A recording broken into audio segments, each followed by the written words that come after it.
This is Stars and Scopes with your friend Uma, updated every new and full moon with guidance based on planetary transits in the current sky and extra support from tarot.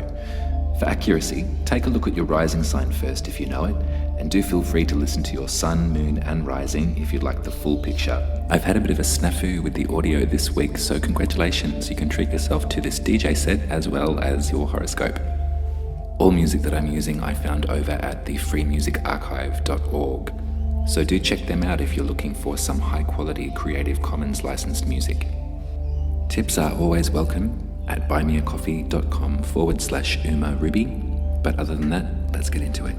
Hello Sagittarius and Sagittarius rising, welcome to your horoscope for the full moon in Capricorn happening on July 14th at 4:37 a.m. if you're in the southern hemisphere with me.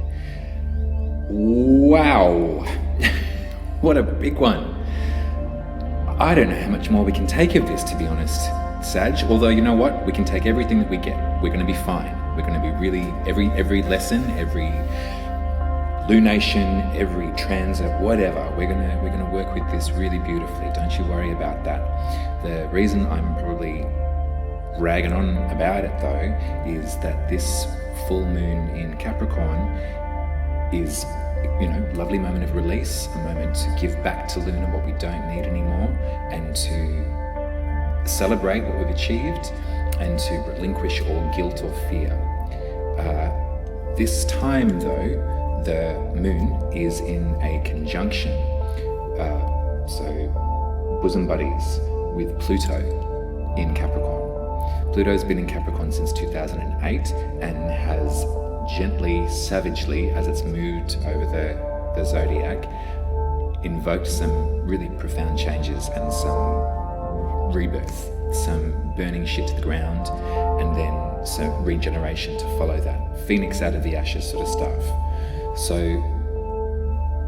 Pluto's right near the end of Capricorn. It's about to leave into Aquarius, which will then take on a whole different form and a whole different personality.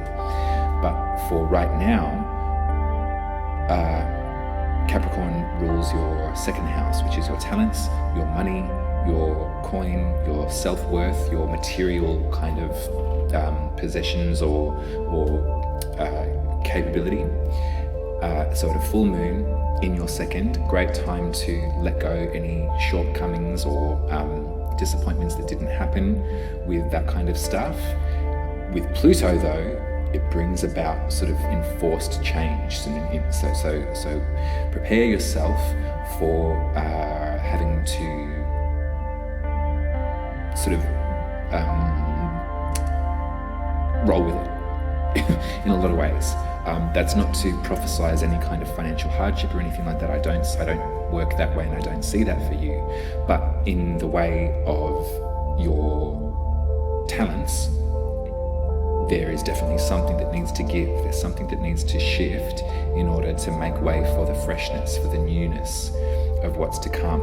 So I'm not sure, Sagittarius, if you've been grinding, if you've been at the grind zone, if your nose has been sort of pressed against it, you've been working like an animal, I imagine, and things, you've been rubbing two sticks together to try and get that coin happening and coming out. So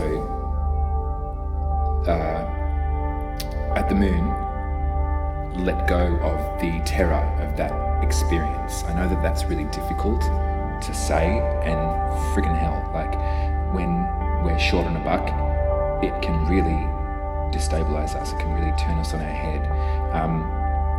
So I'm with you on that. I really am. But I think that because the moon is so big this time, again, it's another supermoon, so it's going to be really close to the Earth in its ellipsis. In Capricorn right now is the point where the moon's really close to planet Earth, to Gaia. So we're going to see much more of her, and there's going to be a lot more energy to work with, particularly with Pluto's influence. So I would encourage you, as the tarot says, to loosen your grip, loosen that sort of pressure point, that vice-like sort of hold you have over the purse strings, or over what it is that you, or maybe your perception of what it is that you think that you're good at, and the way that life rolls and what you can earn money from, as opposed to the other potential lingering somewhere else. I think that's a big lesson to really take on board at this full moon, is the possibilities of life are really endless. You could think that you're one thing, but then discover that you're completely something different in the next cycle. I don't think that the tradition of a life's work and of charging ahead and picking one job when you're a teenager and then retiring with that same job is a reality anymore.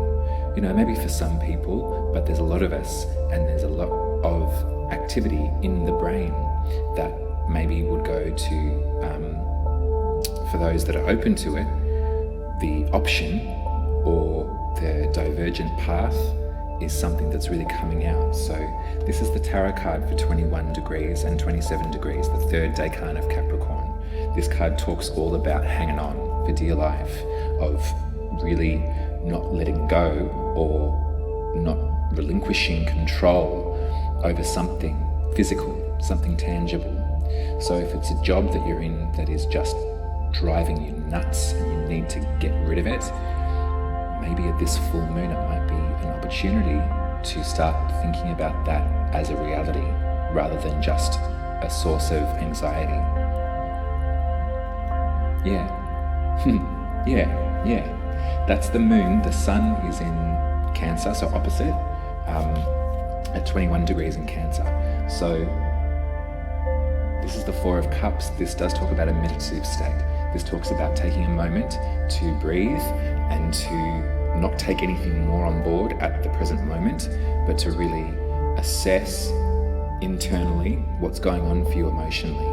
So this energy is really informing this energy. There's something to really not let go of, but just ease up on, but not in the case of putting more on your plate. That's not the goal here.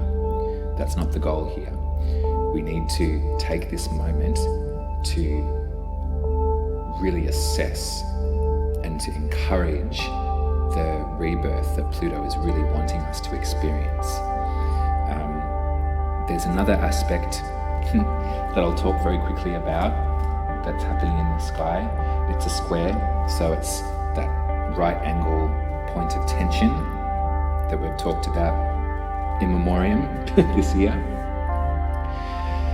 This time though, it's with an asteroid, not a planet. It's with Chiron. Now, Chiron was discovered in 1977, and since then, the profundity of the astrological messages have been really difficult to ignore for anybody that studies a birth chart. So it's really been incorporated. You can't get your birth chart read without the Chiron placement these days, because it's just so obvious and so helpful in a lot of ways. The mythology around Chiron is that of the wounded healer. So Chiron in the Greek tradition was a centaur who was different from the rest. The centaurs were known for drinking and sexing and just being animals. Chiron was son of the gods, part of the pantheon, and Chiron was a sage and a herbalist and a healer, and spent their life learning how to take care of others' wounds and to really salve them.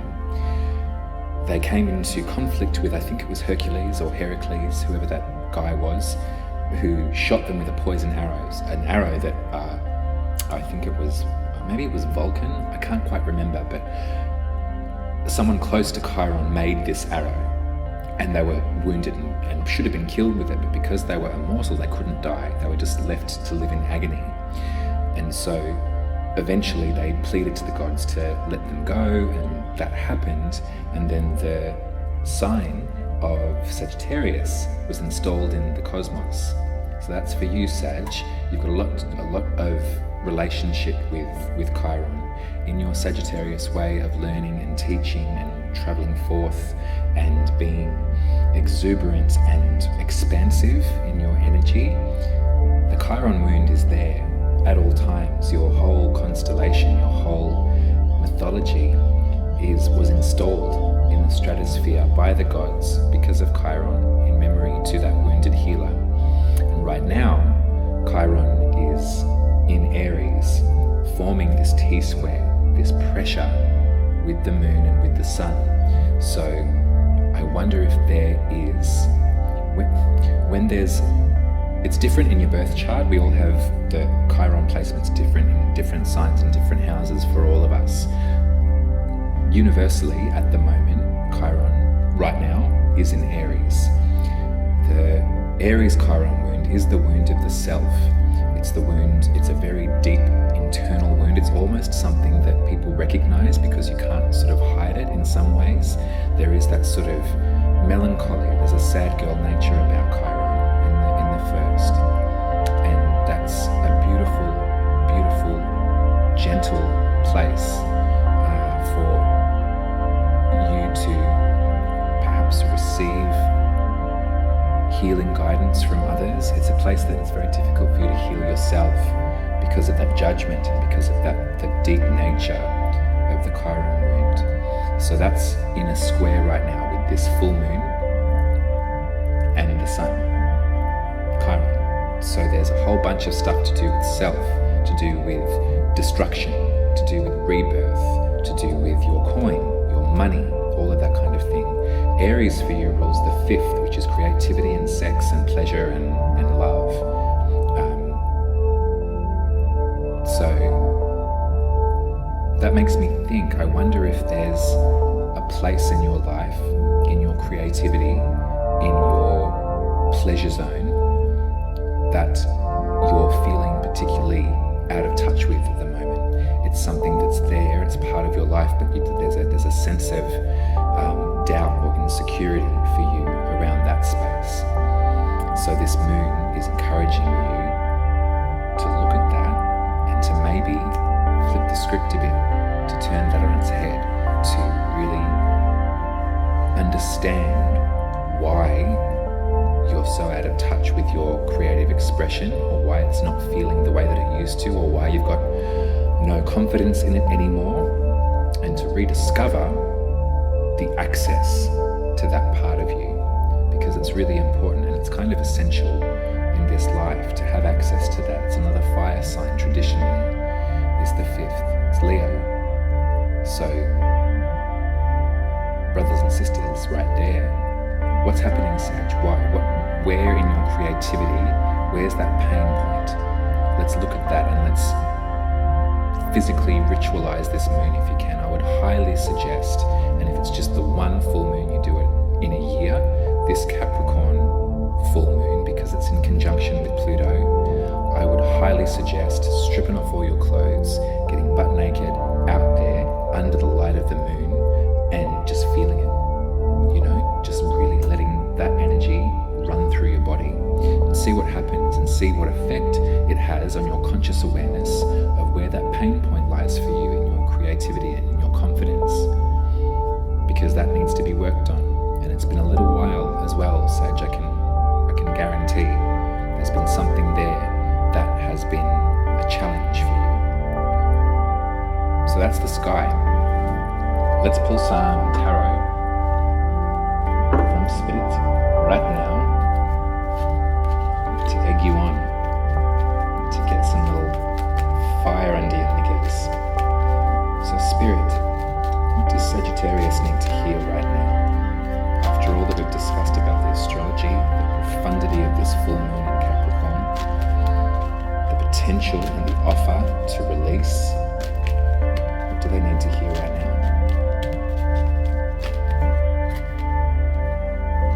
The 10 of Pentacles in reverse.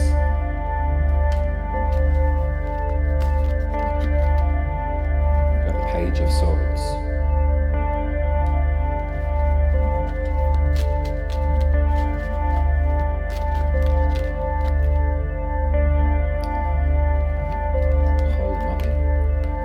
Ace of Swords, and I got the Tower.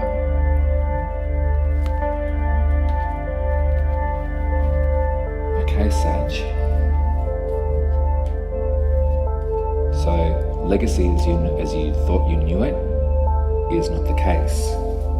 What you thought life would be and what you thought the end point was, if there's an end point to anything, but in this life, what you thought it would be has been turned on its head.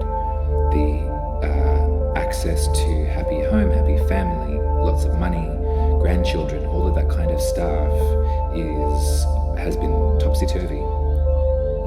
And you're coming into a space of understanding why, understanding the reasoning for this reroute, this change of the guard, this different pathway. It's leading up to something really massive. The Tower talks about an intervention from Spirit Land in our pathway that, like, without our say-so, absolutely comes in and breaks down whatever's standing in the way of what is meant for you. There's a big lesson in all of this stuff, in tarot, astrology, whatever. We must remember to accept the gifts that are for us. And there's time enough to lament the gifts that slipped us by, but the gifts that are for us won't pass us by. And if it takes a Tower moment, if it takes a cosmic rerouting and a zap from Mars or whoever into your experience with Gaia on this plane, then it's going to happen. So this to me is all related to this full moon in the second. Whatever you thought you were worth is different to what you actually are. That's the message of this full moon. So let it go. Let go of the pain or the shame or the whatever. Alright, that's it from me. Sag, my sands run out. Full moon blessings. I love you heaps. If you want your birth chart read, I'd highly encourage you head over to umaruby.com and I can set up an appointment with you and read it for you. Or if you'd like to tip me for these readings or for, making the effort in the look, you can head over to buymeacoffee.com/umaruby and throw some money in there, tax-free. Much love to you. I love you heaps, Sag. This is going to be a big one for everyone. So if there was one moon that you were a witch and got nude and howled at the moon, this is the one. So let it go. Take care. I'll speak to you in 2 weeks for the Leo new moon. Until then, take care.